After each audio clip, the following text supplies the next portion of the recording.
Good morning. And before I start, let me just say a couple of words of what a real pleasure it is to be back at this conference, which I think is just so special because it always brings together such a dynamic mix of the legal profession and technical experts and innovators. And I think one of the magical aspects of what we do here over these 3 days is that we're trying to address global problems and important problems of our time from different perspectives, from technical perspectives, from legal perspectives, and from economic perspectives.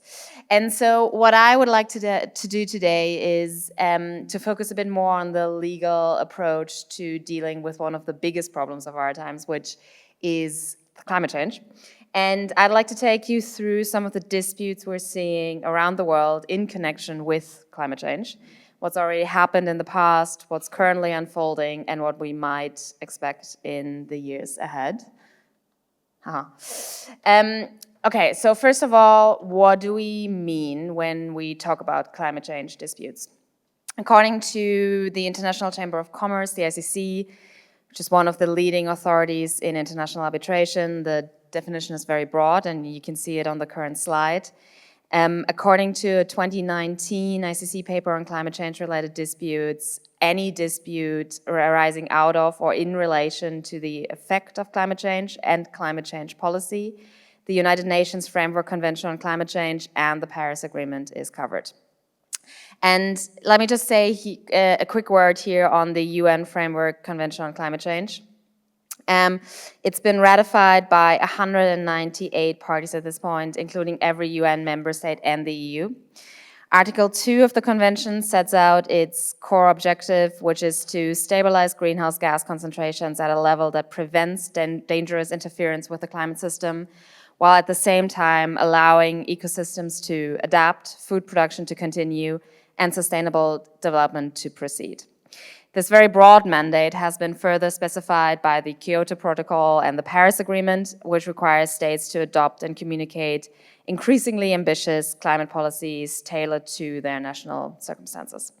And as you will all know from the news, more recently, the Glasgow Climate Pact and the outcomes of COP29 in Baku last year have added political weight and specifically called for the phase down of unabated coal, the end of inefficient fossil fuel subsidies, and the provision of financial and technological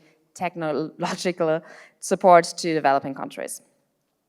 And in addition to all of that, there are about 3,700 climate laws and policies worldwide that have been adopted by national legislators so far. And these include national carbon budgets, renewable energy incentives, and climate adaptation strategies.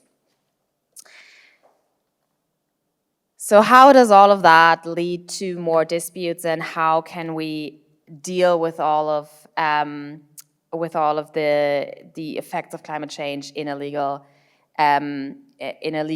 setting, so that people like me and the other lawyers in this room get involved in these issues? So firstly, we're seeing growing tensions over access to increasingly scarce resources like water, land, and energy. And these disputes can arise between states, but also between governments and corporations, or even among private companies. And for those of you who attended the workshop, Steve's workshop yesterday, these disputes obviously disproportionately impact small states that tend to have fewer of these resources to begin with. Second, the financial and political decisions made in response to climate change, such as phasing out of fossil fuels and investing in renewable energy, those are triggering legal challenges. And those policies can either be challenged directly, or the disputes arise when they are translated into contracts. And in that context, there are three main types of contract: those directly tied to climate transition or adaptation efforts, like contracts for clean energy projects. Then there are general commercial contracts in sectors like the infrastructure sector, agriculture, or transport that are indirectly affected by climate policies. And finally, although I think we see that less commonly, submission agreements that are signed after a climate-related dispute has already emerged. And we're also seeing, although I won't focus on that today, we're also seeing disputes around emissions trading schemes and mechanisms like the Clean Development Mechanism, where disagreements often center on compliance, credit allocation, or regulatory changes. But as I said, I won't necessarily focus on that today in the interest of time. Now, these disputes could, of course, be solved through political action. Very often, political actors are seeking to do so. But with that mechanism, we run into some built-in challenges. Not necessarily because people or political actors don't care about climate change or about its effects, but because the system, the political system itself, isn't always designed for solving long-term problems efficiently. For one, political leaders work on rather short election cycles, but climate change, as we know, unfolds over decades. That means bold climate policies, the kind that might hurt in the short term, but helps in the long term, can be politically risky. And it's hard to win votes on promises that won't pay off until the next generation. And then there's the influence of powerful interest groups over the political system. For example, industries that rely on fossil fuels have a lot of money and a lot of sway. They can shape public opinion, lobby against regulation, and slow down progress. And finally, climate change is a global issue, but politics is mostly national. So countries don't always want to act unless other countries do first, and that makes international cooperation tricky and slow, and we've, I think, all seen that in the news over recent years. Every time there's a COP conference and you see the painstakingly slow progress that comes out of that. That is exactly where litigation and arbitration come into play, and in many ways they can offer tools that political systems struggle to provide and thereby support political actors and the political system. Unlike political processes, which, as we said, can be slow or vulnerable to shifting frequently with public opinion, legal mechanisms are grounded in enforceable obligations. So when a government or corporation fails to meet its climate commitments, bringing a legal claim can hold them accountable. And it's a way to ensure that the promises made through political actions are actually followed through. But litigation isn't, and by the way, I'm just going to use litigation and arbitration as sort of a synonymous term. I won't go into the difference there because I think most people in the room know the difference, but when we say litigation, we mean both of them. Litigation and or arbitration isn't just about enforcement, it can also be a catalyst for change. Courts and tribunals have the power to interpret existing laws and treaties in ways that reflect the urgency of the climate crisis and the related issues. For example, they might recognize that environmental protection is already embedded in human rights laws, or that existing environmental regulations implicitly require action on climate change, and in this way, legal action can push the boundaries of current obligations, even without the need for new obligations, just by finding ways of interpreting and actually enforcing the existing laws. But even with these legal tools that we have, bringing climate disputes isn't necessarily easy. One of the biggest challenges is attribution and causation. The legal system, basically worldwide, is built on precision. It looks for clear causation, who did what, when, and what exact harm did it cause, and then it attributes damages based on those findings. But climate change, as we know, doesn't work like that. It's not one factor, it's not one policy or one moment in time that tips the scale. It's the cumulative impact of countless actions over time by multiple people worldwide. So when damage occurs, such as rising sea levels, extreme weather, loss of biodiversity, it's incredibly hard to point to a single actor and say, you're the one responsible, and you have to pay damages to whoever is affected by those outcomes. And it's even harder to divide that responsible fairly among all the contributors that we know are out there. And one very recent example of this challenge, which I think all the Germans in the room might have heard about in the news, is the RWE versus Liua case in Germany. Liua is a Peruvian farmer, and he sued the German energy company RWE, arguing that RWE's historic emissions contributed to the melting of glaciers near his home in Peru in the Andes, increasing the risk of flooding there. And he himself estimated that RWE was responsible for about 0.5% of global emissions since the Industrial Revolution, and should therefore pay, he said, a proportionate share, around $1,700,000 US towards flood defenses in Peru.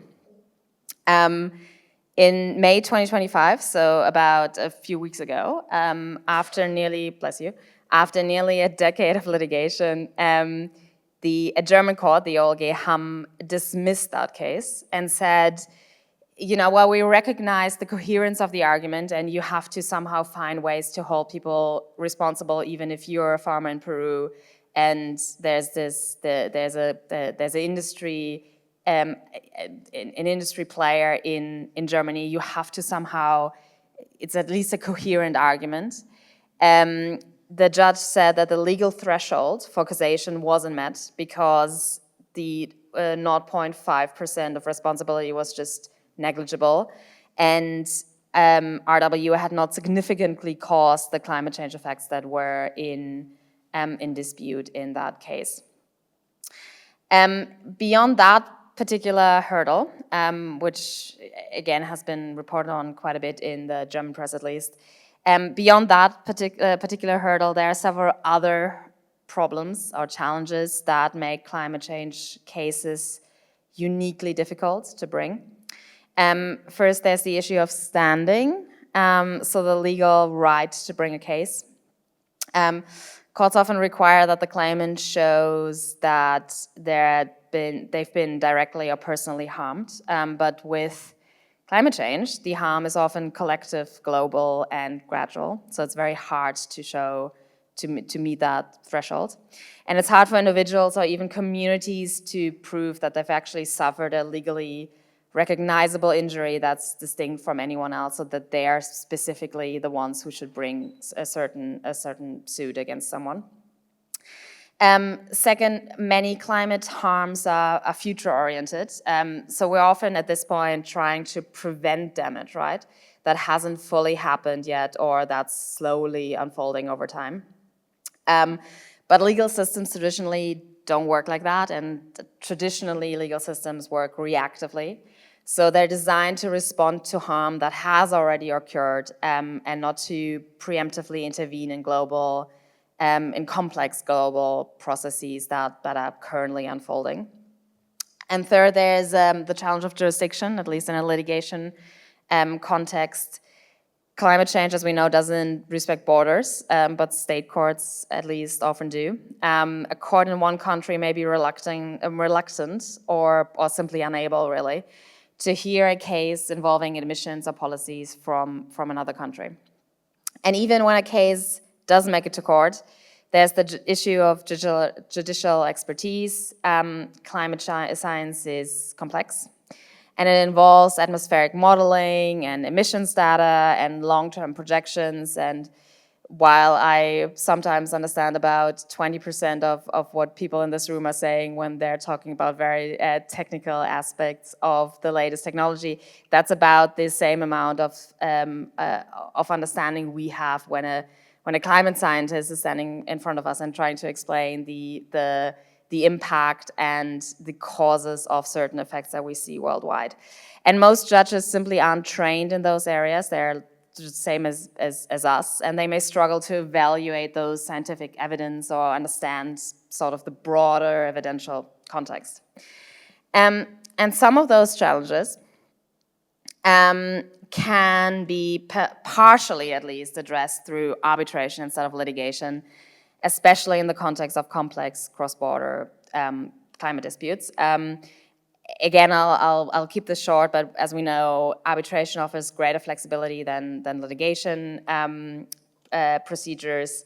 Unlike courts, which are bound by rigid procedures and jurisdictional limits very often, arbitration allows the parties to design the process from choosing the rules to seeking arbitrators, and crucially, they can seek arbitrators that actually understand the evidence that is being put before them. That means you can appoint decision makers who actually understand climate science, environmental laws, or the technical aspects of emissions and sustainability.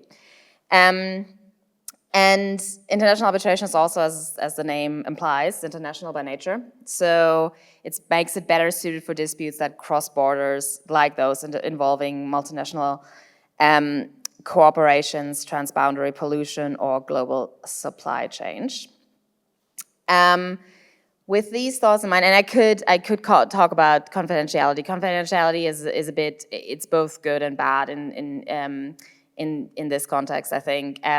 Arbitration generally is meant to be confidential, and it makes big companies more open to the idea of discussing these issues in a court procedure rather than having to go to a state court to do a state litigation where all the press will be there and will be covering every aspect of the case, which they may be reluctant to subject themselves to. On the other hand, especially with climate change disputes, there's obviously a broader push for transparency, even in an arbitration context, because it affects all of us, and because the people clearly have an interest in seeing the outcome of these disputes, and sort of the legal reasoning that goes into it. With these thoughts in mind, let's look at a few of the most famous, or more famous and interesting example of climate change decisions so far. Let me start with one of the earliest cases in this regard, which is an arbitration, the Chayal smelter arbitration, that was being conducted in 1938 to 1941, so a long time ago, almost not almost 100 years ago, but we're getting close. It involved a conflict between the US and Canada over harmful sulfur emissions from a Canadian smelting plant near the border.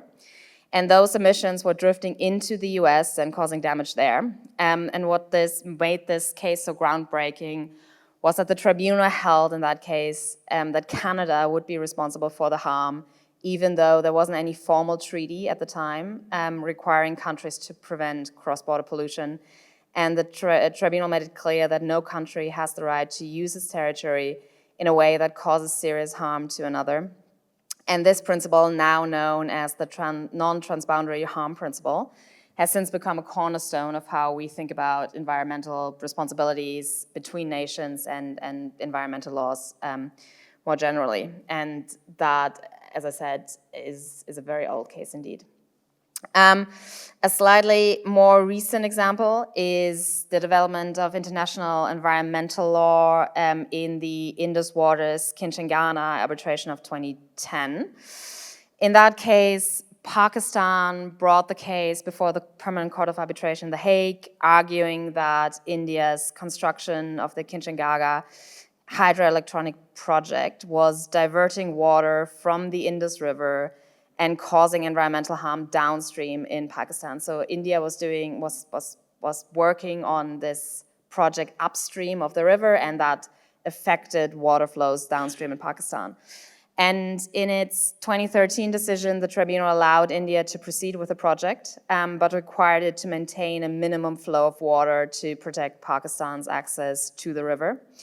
And the tribunal affirmed that under modern customary international law, states must take environmental protection into account when planning projects that could impact neighboring countries.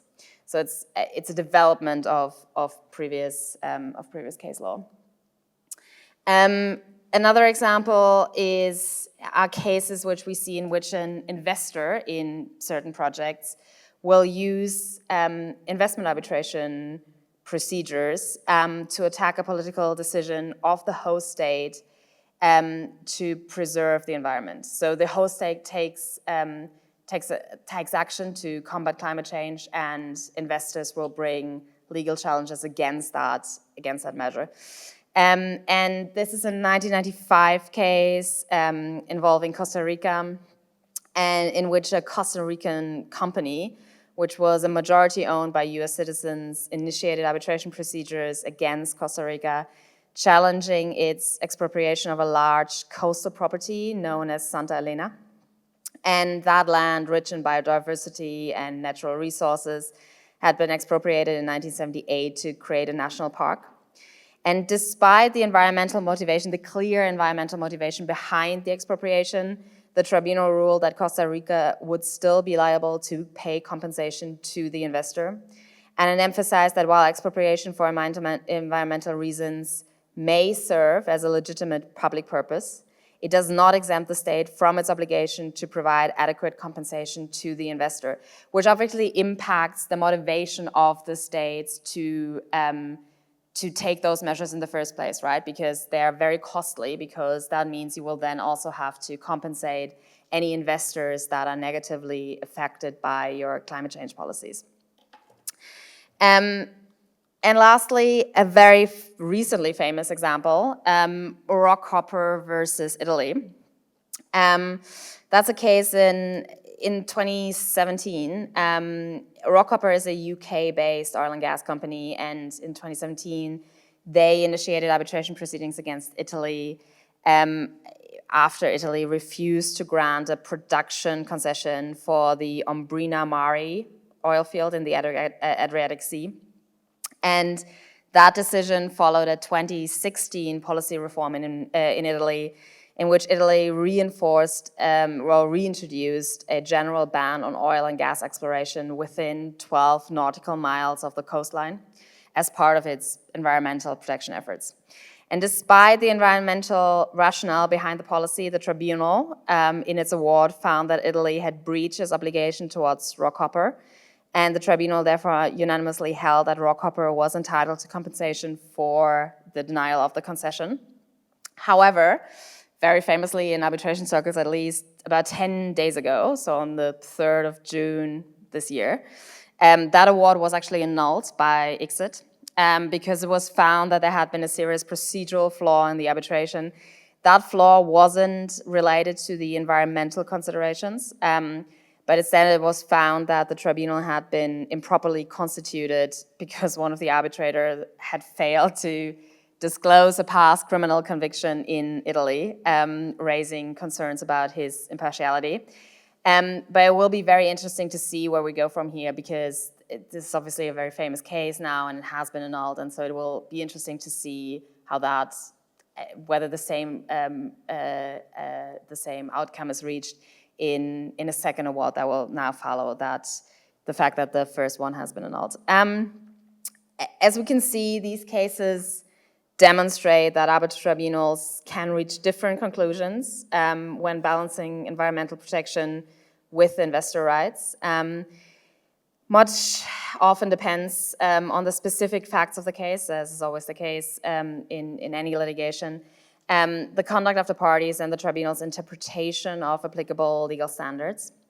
However, as we also see, consistently, tribunals find that the mere fact that a government acts to advance environmental policies does not automatically negate a foreign investor's rights. So you still have to compensate foreign investors even if you implement climate change policies.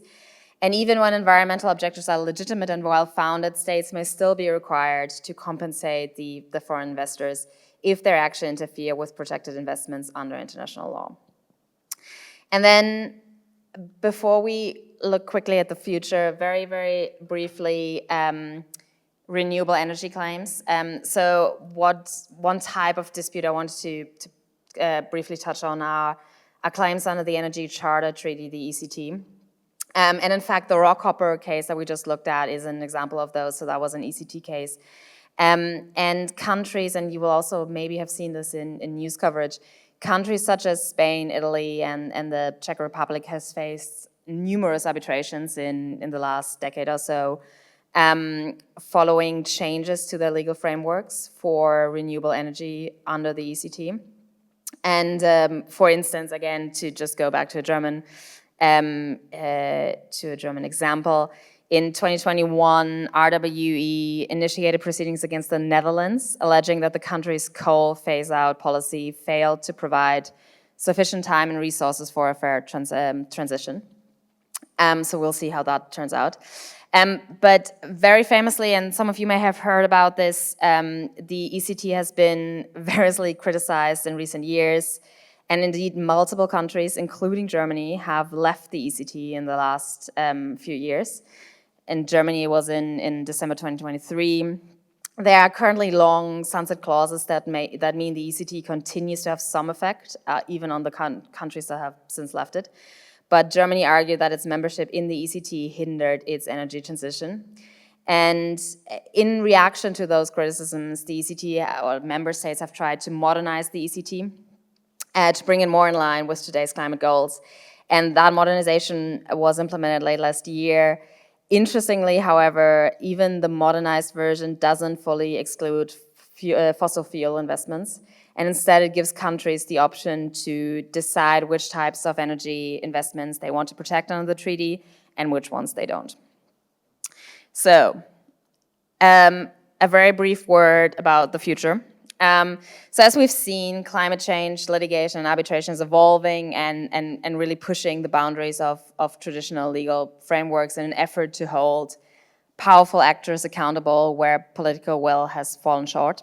And these cases, from investor states disputes to transnational tort claims, reflect a growing demand for justice in the face of a global crisis. And looking ahead, the future of those cases may really unfold in one of two directions. On one path, we may see legal systems rise to the challenge by adopting doctrines, embracing scientific evidence, and recognizing new forms of responsibilities. And we may all wish that that's the path that will be taken, and courts could become key venues for climate change accountability, especially when political institutions fail to act. And with strong political momentum and clearer international obligations, law could become a powerful tool for enforcing climate change commitments and protecting vulnerable communities. However, on the other path, we've seen recent political shifts, such as famously the US withdrawal from the Paris Agreement under actually Trump in both his terms. So he first withdrew in his second term, and then Biden signed an executive order to re-enter the Paris Agreement, and now Trump has rescinded that executive order. And growing resistance to judicial activism, and all of that taken together, and we see that in multiple states, not just the US, but all of that taken together may signal a retreat from the more progressive attitude towards climate change. And in this scenario, legal innovation could be stifled and climate change disputes may fade from the courtroom, aligning instead with a more conservative political climate that resists systemic change. So it will be interesting, at least, to see what the future will bring and what the next years will bring. But I don't think this is an issue that should become extinct, and we should all continue to think about how the legal profession can support political actors and can help in the fight against climate change. Thanks very much.